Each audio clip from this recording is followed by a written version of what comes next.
hal yang berkaitan dengan ibadah. Karena sebagaimana kita ketahui, Allah Subhanahu wa Ta'ala berfirman dalam Al-Quran, "Wa ma khalaqtul jinna wal insa illa liya'budun." Allah tidak menciptakan jin dan manusia kecuali untuk beribadah kepada Allah Subhanahu wa Ta'ala. Bahkan dalam surat Al-Fatihah yang sering kita baca setiap sholat 5 waktu khususnya, ada al-ayatul khamisah min surat Al-Fatihah, ayat yang kelima dari surat Al-Fatihah mengatakan iyyaka na'budu wa iyyaka nasta'in. Iyyaka na'budu wa iyyaka nasta'in. Hanya kepada Engkau kami menyembah, hanya kepada Engkau kami beribadah, hanya kepada Engkau kami mengabdi, hanya kepada Engkau kami taat dan patuh. Iyyaka na'budu, iyyaka nasta'in, hanya kepada Engkau kami minta pertolongan.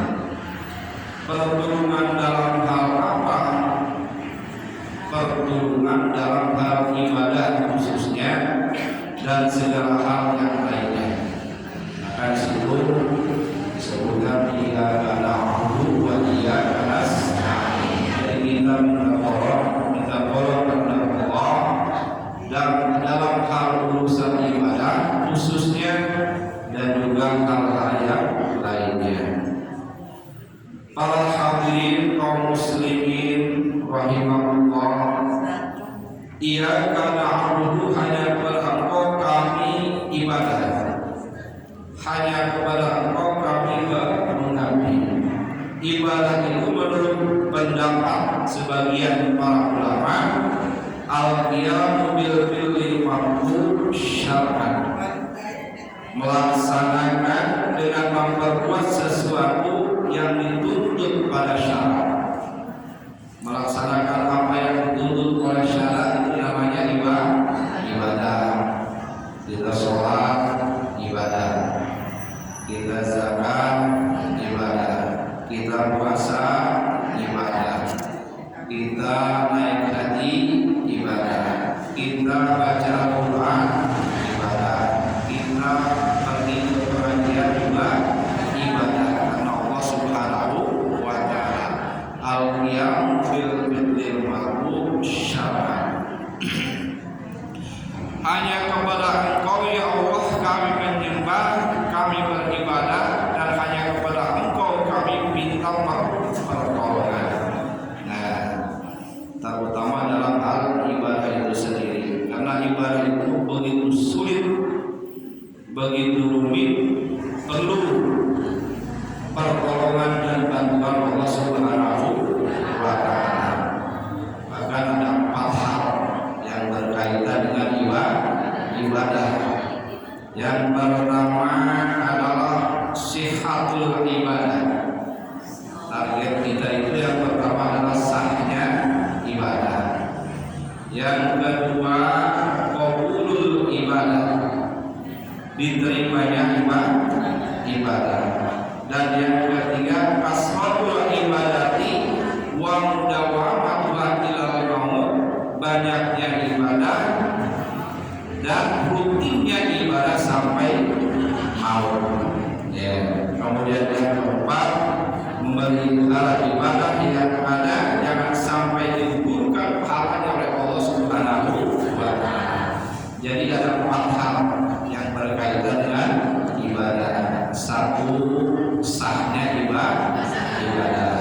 Kedua, qabul ibadah, terimanya ibadah. Ketiga, kasratul ibadati wa mudawamatuha, banyaknya ibadah dan rutinnya ibadah. Dan yang keempat adalah ibadah yang sudah bagus tadi jangan sampai digugurkan pahalanya oleh Allah Subhanahu wa Ta'ala. Nah, jadi 4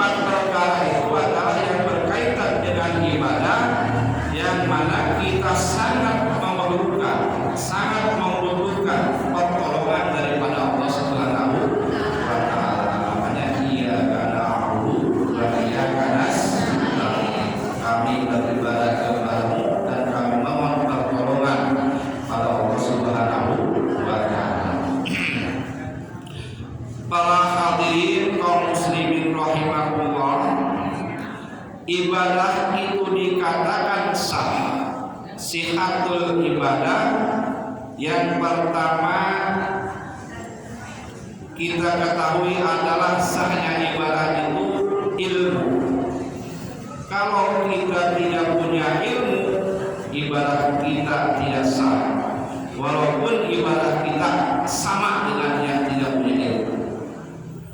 Kita punya ilmu, misalkan sholat, ada orang yang tidak punya ilmu sholat, sama-sama sholat, ya, bacaannya sama, rukunya sama, sujudnya sama, tetap yang diterima yang punya ilmu. Kalau yang tidak punya ilmu tidak diterima, karena pokok utamanya adalah ilmu.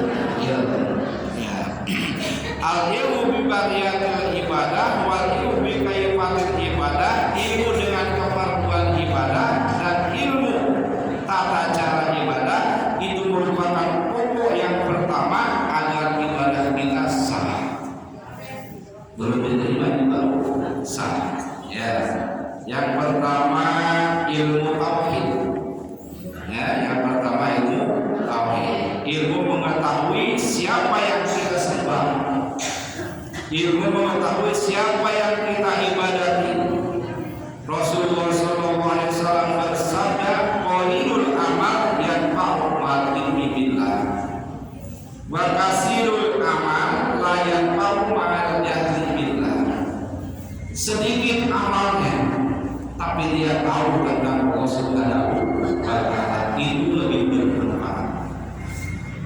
Wa kasirul ilmi amal la yanfa'u ma'al jahli billah. Banyaknya amal la yanfa'u tidak akan bermanfaat ma'al jahli beserta dia tidak tahu tentang Allah. La yanfa'u tidak akan manfaat karena dia tidak mengetahui siapa Tuhannya, siapa yang dia sembah. Sedikit amal cuma kita tahu dengan Allah itu bermanfaat. Banyak amal tapi kita jahil dengan Allah itu tidak bermanfaat. Jadi kedua poin itu yang perlu diketahui. Ya, kemudian yang kedua adalah ilmu fikih. Ya, setelah ilmu tauhid baru kita belajar ilmu fikih. Ya, ilmu tata cara praktek ibadah kepada Allah Subhanahu wa ta'ala. Kalau kita lihat kitab fikih yang kecil sampai yang besar, ya, itu adalah misalnya wudu, syarat sahnya wudu, al-ilmu bi bariyatihi wa kaifiyatihi, harus apa? Ya, harus apa tentang syarat wudu dan bagaimana tata cara wudunya. Ya, kalau tidak hafal kita bisa tanyakan kepada yang ahlinya. Ya. Kemudian sholat, bagaimana tata cara sholat, cara wudu, cara sujud, cara duduknya, kemudian syarat-syarat sahnya sholat, kemudian kepatuhan atau rukun sholat itu harus hafal. Setelah hafal itu baru targetnya adalah sholat. Belum tentu diterima oleh Allah Subhanahu wa ta'ala. Jadi kalau kita tidak beribadah kepada Allah, kita menuntut ilmu.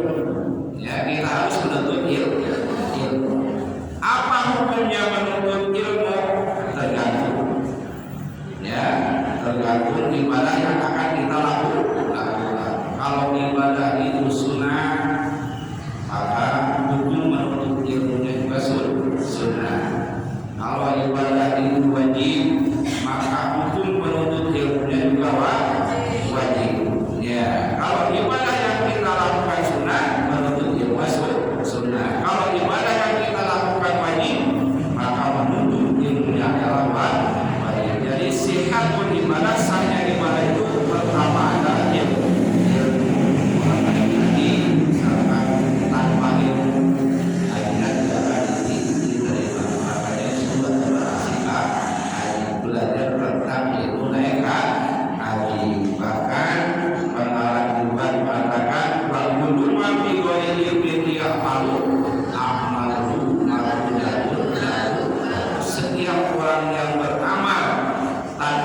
Jadi setiap ibadah yang sah belum tentu diterima oleh Allah Subhanahu wa taala. Padahal sudah terpenuhi syaratnya, terpenuhi rukunnya, terpenuhi bacaannya, tapi belum tentu diterima oleh Allah Subhanahu wa taala.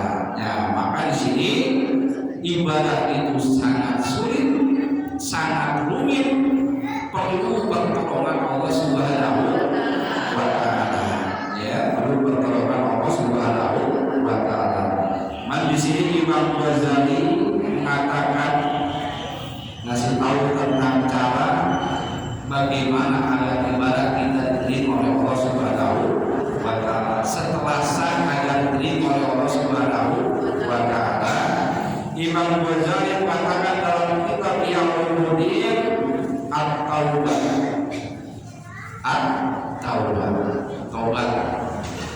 taubat kepada Allah Subhanahu wa taala. Kenapa sebabnya ibadah itu harus didahului dengan taubat?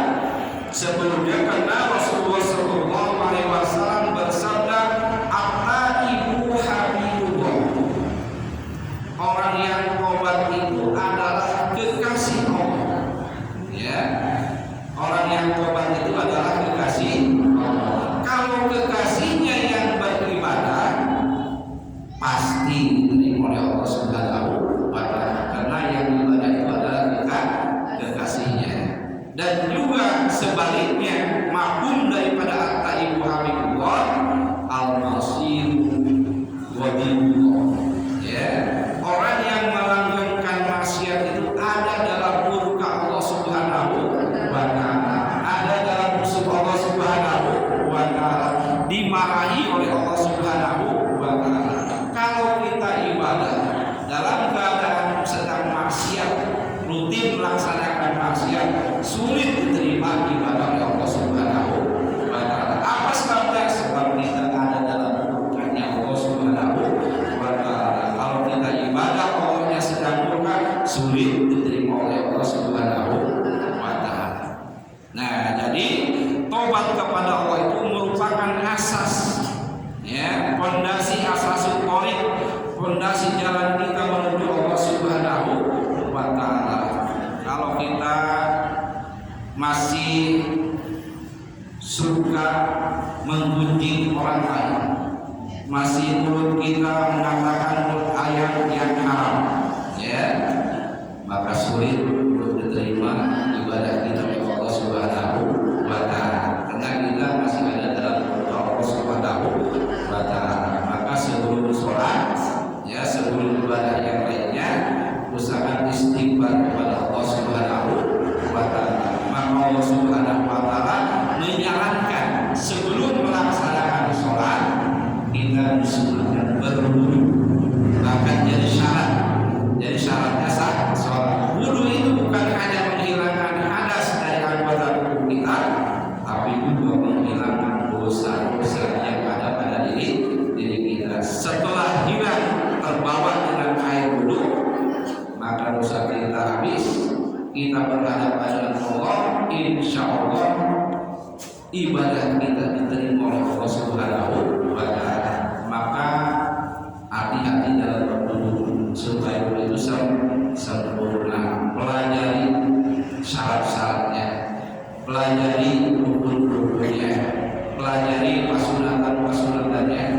Supaya apa? Supaya wudunya sempurna. Kalau wudunya sempurna, insya Allah hadas yang ada di anggota tubuh kita hilang, juga dosa-dosa kita hilang. Setelah dosa kita hilang, baru berhadapan dengan Allah Subhanahu wa taala. Ya, itu yang kedua. Ya, pertama sihatul ibadah, sahnya ibadah. Yang kedua diterimanya ibadah. Ya. Dan yang ketiga, hal-hal yang berkaitan ibadah, kasratul ibadati wal mudawamatu ilal maut. Ya. Jadi banyaknya ibadah dan rutinnya ibadah sampai maut, sampai meninggal. Ya. Al-haqqul a'mal ilallah wa dawamatuha wa ilallah. Allah itu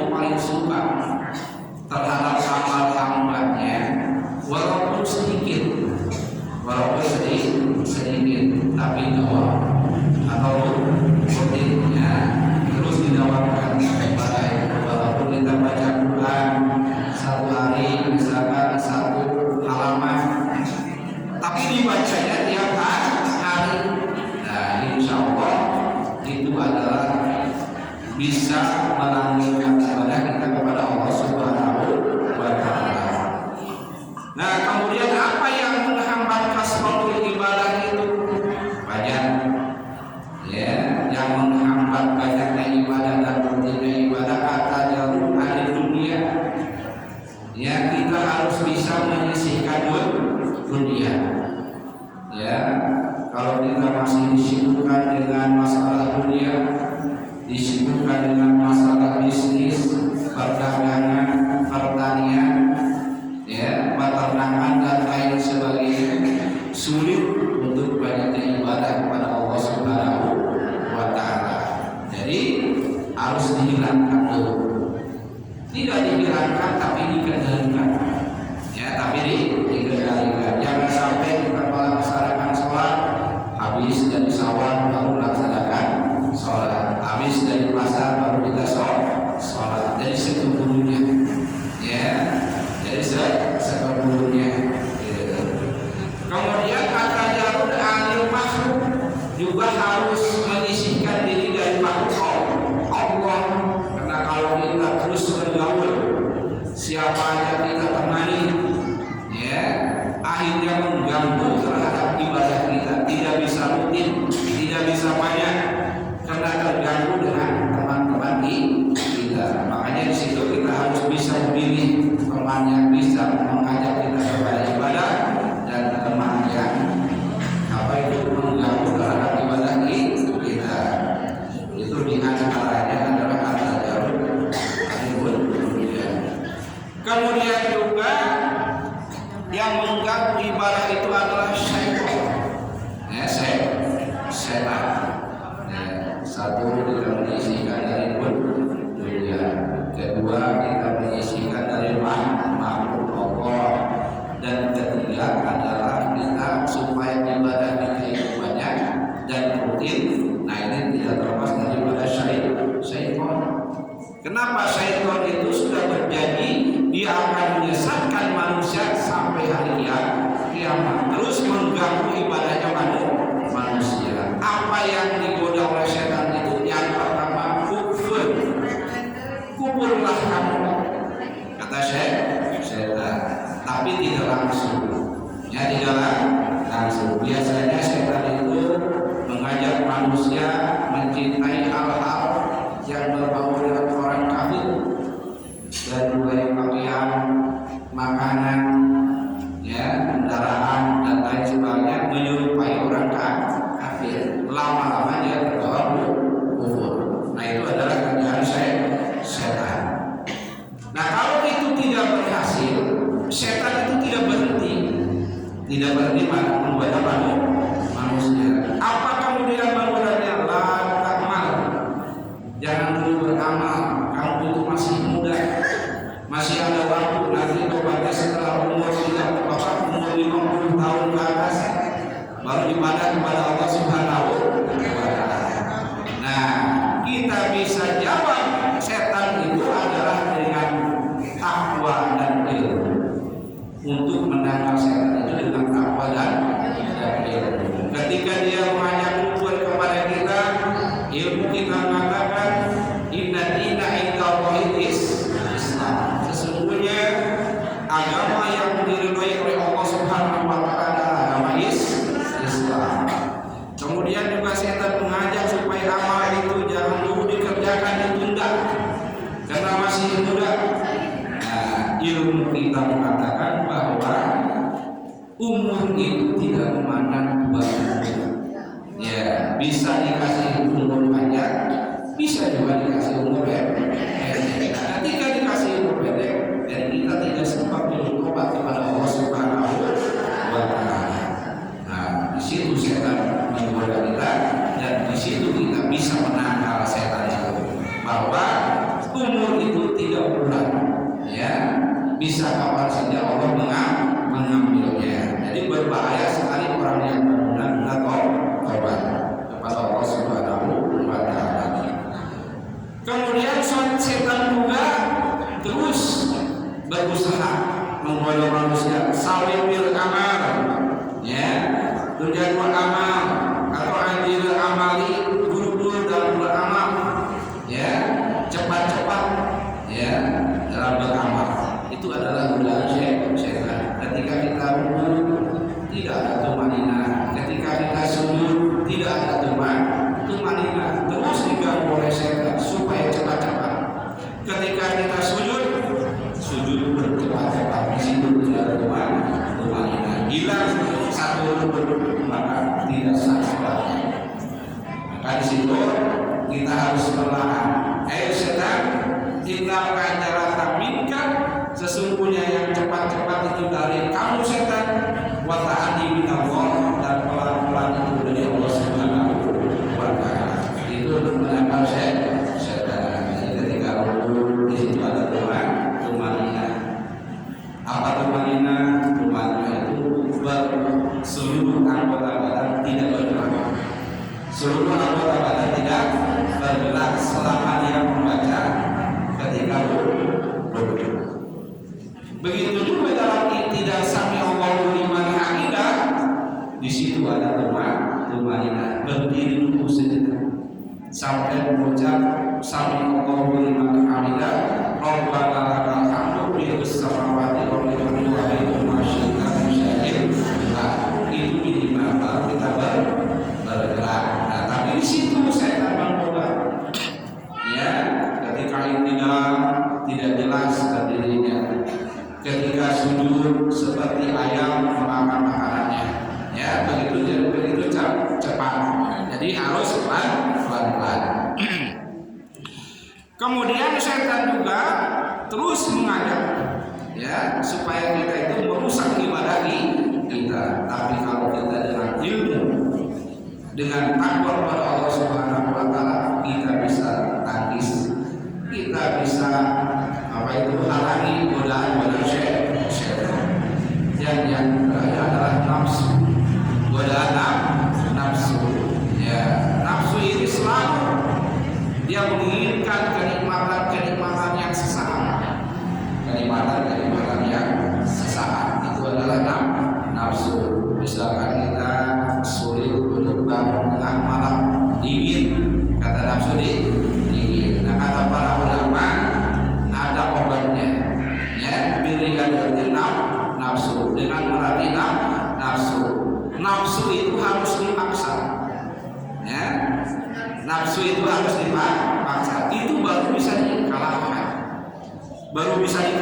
kalau nafsu dipaksa, ya kalau tidak dipaksa terus nafsu itu adalah selalu menghalangi ibadah kita kepada Allah Subhanahu wa ta'ala. Biriyadatin nafsi, dengan melatih diri maka si nafsi itu akan hilang, ya bihamdin nafsi ala masyaqqah. Jadi nafsu itu harus dipaksa oleh kita. Insya Allah kalau dipaksa kita hal-hal yang sulit jadi mudah. Hal-hal yang sulit jadi mudah asal kita mau. Ya. Para hadirin kaum muslimin rahimahullah, tadi kita sudah bahas masalah tentang yang berkaitan dengan hal ibadah. Pertama, target kita itu adalah sahnya ibadah. Kedua, target kita naik menjadi diterimanya ibadah. Kalau ibadah sudah diterima, naik lagi kasratul ibadati wa mudawamatul, banyaknya ibadah dan rutinnya ibadah kepada Allah Subhanahu wa ta'ala. Dan yang keempat, ibadah yang sudah bagus tadi, ya jangan sampai gugur pahalanya di hadapan Allah Subhanahu wa ta'ala, harus dijaga. Itu pun sampai kita meninggal, ya, dari mulai kita balik sampai meninggal harus dijaga ibadah kita yang sudah bagus itu. Yang pertama apa yang harus dijaga? Al-murtad. Sebaik apapun ibadah, ketika di ujung akhir hayatnya dia murtad kepada Allah Subhanahu wa ta'ala, na'udzubillah min dzalik, semua pahala ibadah digugurkan oleh Allah Subhanahu wa ta'ala. Dalam hatinya tidak yakin adanya Allah, tidak yakin adanya surga dan neraka, maka itu sudah memurtadkan orang yang beribadah. Kita harus yakin, ya, jangan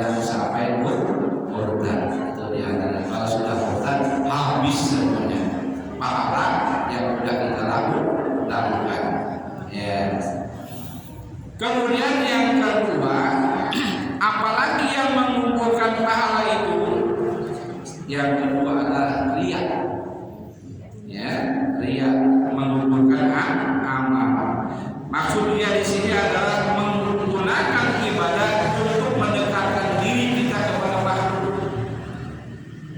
Kita rajin ibadah, tapi ada tujuan lain, mendekatkan diri kita kepada makhluk Allah Subhanahu wa Ta'ala. Menggunakan ibadah untuk punya tempat di hati orang, itu juga riya. Menggunakan ibadah untuk dipuji dan disanjung oleh orang, itu juga riya.